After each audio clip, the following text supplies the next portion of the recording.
and welcome to sim.bc, where right now is 1757, and if I seem a bit preoccupied with stuff and me thoughts and that and all of that good stuff, that's probably because I am. Well, because I just got home from working out and taking a bit of a walk and having a bit of a study, because you just know that's just what I do. I'm planning all these particular parts of my day each and every single time, and I just can't say no to new initiatives. Or at least, you know, if you ask me, mates, that's what I'm probably not going to tell you at all. But I tend to want to do stuff, right? At least get the experience. So that is why, even though I have lots of stuff to do, have planned in something this evening as well. So right now I am eating, I am drinking, and I'm, you know, communicating with mates all at the same time. Isn't it adorable and amazing that you can say that you're communicating with your friends and you just point to your phone? And people, you know, 20 years ago would be like, oh, so you're calling one of them at a time. That's quite inconvenient, isn't it? No, we're actually in one big conversation, in one big group on Facebook or wherever, right? It's kind of amazing how far technology has gotten. That's kind of going to be a theme as we're moving on today, because technology, the news about today is amazing. And by the way, just to say how preoccupied I am, I'm going to say that, well, I'm preoccupied enough to not have even taken down my drapes. So, you know, just give me a minute. Or for you, it's probably going to be like less than a second. And we're back and rolling, and can you just see the difference in the lighting solution? Isn't it amazing? Anyway, mates, as I was kind of teasing, this today episode thingy-majingy, this video, you know, is going to be all about that technology. And what technology, you might say? Why are we talking about technology? What do you mean by this week? Well, because this week it's time for YouTube's favorite show, down on my little corner of the internet, where we go through some stuff that has happened over the last week, over the last couple of days, mate. And we're taking up all the interesting things, and of course it's biased because it's what I've thought have been interesting. And what do we call this amazing format? Say it with me, mates. Can I hear you in the background? It's the SNR. It's the SNR. It's the SNR. It's the Saturday News Recap. Woo! Recap. And the audience just goes wild. I can see them on the stage. Everybody's standing up. They're like, SNR. I know, mates. But, you know, just get real here for a minute. Because since we're going to talk about technology, we're going to talk about some rather big improvements that has happened over just the last week.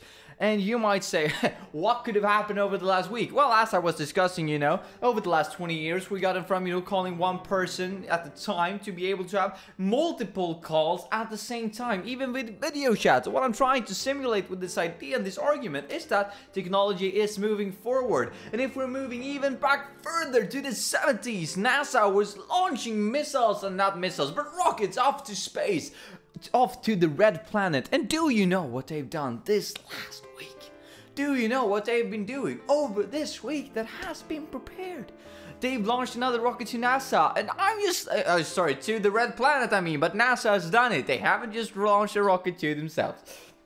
They've launched a new rocket to the red planet, which I think, right, is amazing, because that's what I want. I want planned exploration. And the entire idea behind this mission, after the 6 months period of it going from Earth to Mars, it's going to look at what they call Mars quakes. I guess that's, you know, earthquakes, but on Mars, so that they can get a better understanding of how the insides of the planet actually looks like. Now, I'm not going to even suggest that I know what all of these thingamajiggies means and what all of this fancy terminology in the article meant, but what I am going to say is that I think it's a brilliant initiative of them, right? Taking up this idea that we're actually going to spend money launching stuff out to space because we're gaining knowledge, you know, instead of spending it, and I know this is going to be a bit of a controversial opinion, but instead of spending it on stuff like culture, right, we can spend it on space exploration. And I know that some people, as I said, are going to say that, why do we care about space? We have a planet right here filled with problems.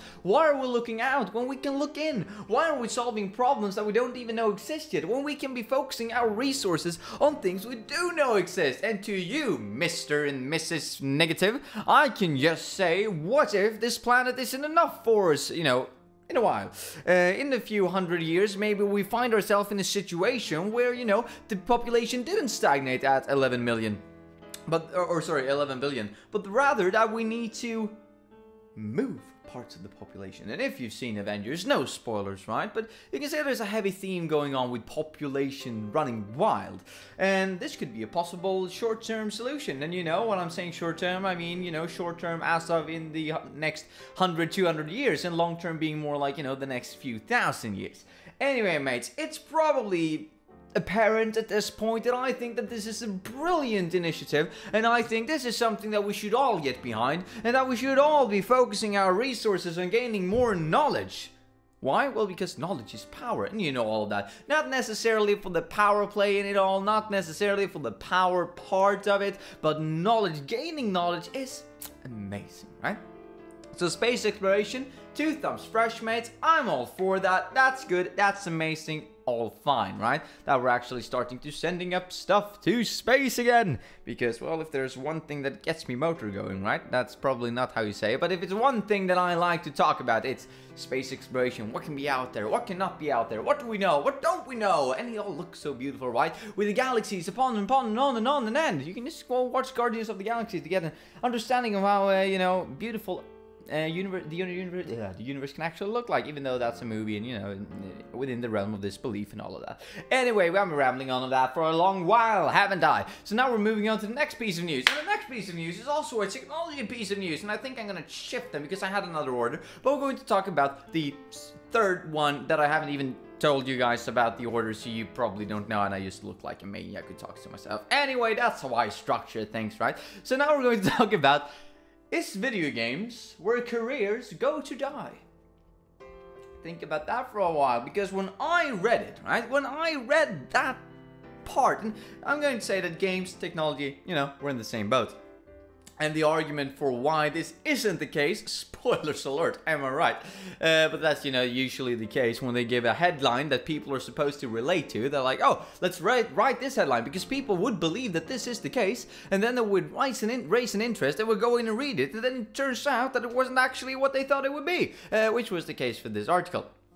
So the article was basically, right, is games where careers go to die? And you probably think about all the different careers, but what about development careers? Don't they start there? And script careers, and theme play careers, and music careers, all of these different things, even though I would guess that musicians can be included in this part as well. But what we're actually talking about was, you know, different actors, and partially then also different musicians. Do they go to gaming because their career is dead? Obviously, case is no. And the perfect example that they were taking up, and I just finished this game myself, and I can tell you 10 out of 10, probably an 11 out of 10. The emotion that went into this game is amazing. They were obviously talking about the new God of War, a PS4 exclusive, the PlayStation 4 exclusive game. Hopefully going to be ported everywhere because it's so goddamn good, no pun intended. For everyone should see this game. I mean, it's a total revolutionary step in gaming. How you tell a story, how they've compiled everything, and how they've just shown it. And, you know, I can just say, you know, summarizing that up, I really like the game. And I totally recommend you go check out the game. Because otherwise I'm just going to spend like 20 minutes talking about God of War, because what a game. It just opened my eyes in so many new perspectives. That could a game actually do this? Anyway, playing on that entire idea, the article was kind of saying the same thing. A game today isn't the same thing as a game 20 years ago, or 30 years ago, or 40 years ago, or even 5 years ago, basically. The gaming industry has developed. It's no longer Donkey Kong throwing, you know, barrels at a guy who's, you know, jumping over them to save the princess. That makes no logical sense, really. How did the monkey even get the princess? And how is a plumber, you know, coming into the situation where he meets and fights a gorilla?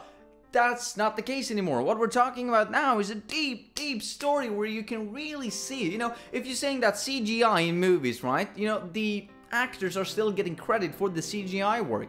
You can say that the same thing is happening in gaming today. That people are seeing the actor behind the mask, so to say. The actor behind the acting of the character. That might have sounded strange, but that's exactly how it is. You can see the acting, or you can see, yeah, you can see the acting behind the character that the actor has performed.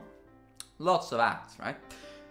So it's no longer the case, or if it even was the case to begin with, I would argue no, but at some point it probably was, that different celebrities are going from making movies and TV shows and so on and so forth to actually making worthwhile stories where their acting is actually getting portrayed in a nice and fair way so that they can actually get part of the credit for why the game was as good as it was.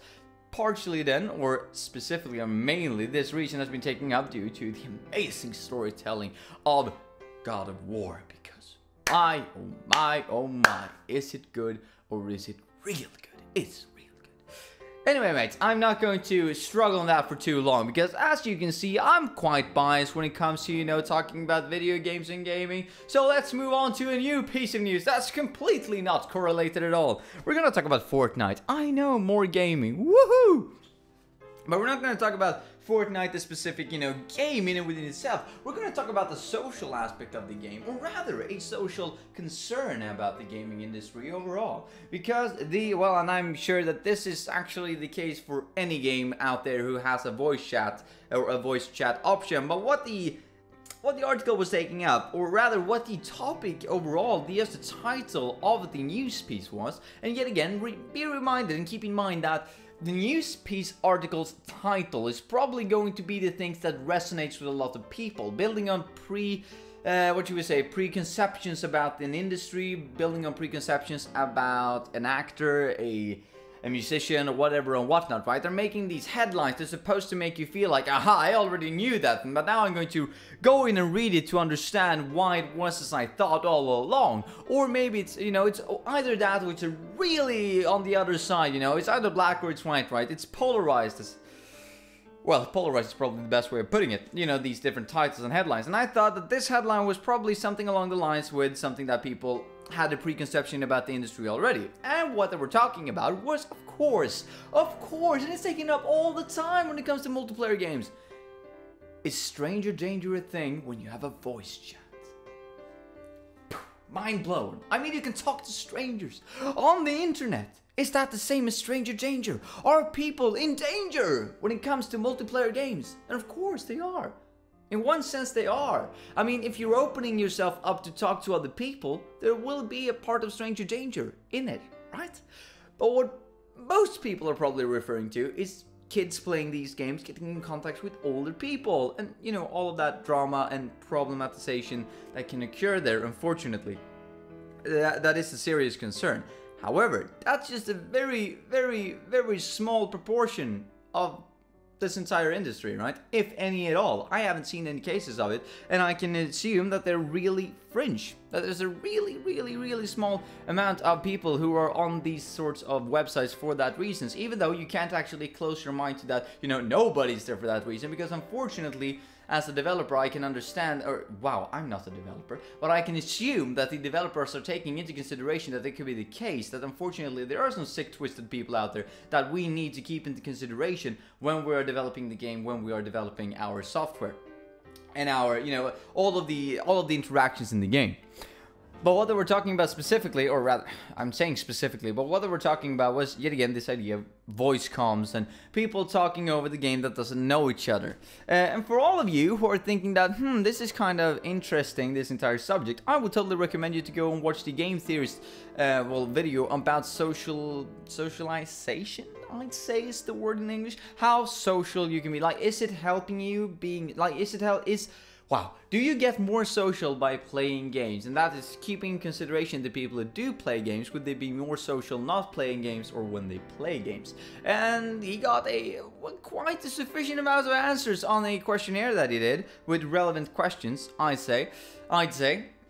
So I would totally recommend go and check that out if you wonder. Now, I'm gonna link it in the description. Just a limitation before we go there, a delimitation of the study was that, well, he didn't actually look at this specific topic. He didn't look at stranger danger, people getting in contact with people that they shouldn't be in contact with, right? For obvious reasons. And I think that all of you can decipher from the context what I mean by that, but I don't want to state it, you know, specifically because YouTube's new algorithm doesn't tend to like that kind of language. I would assume, right? I would assume.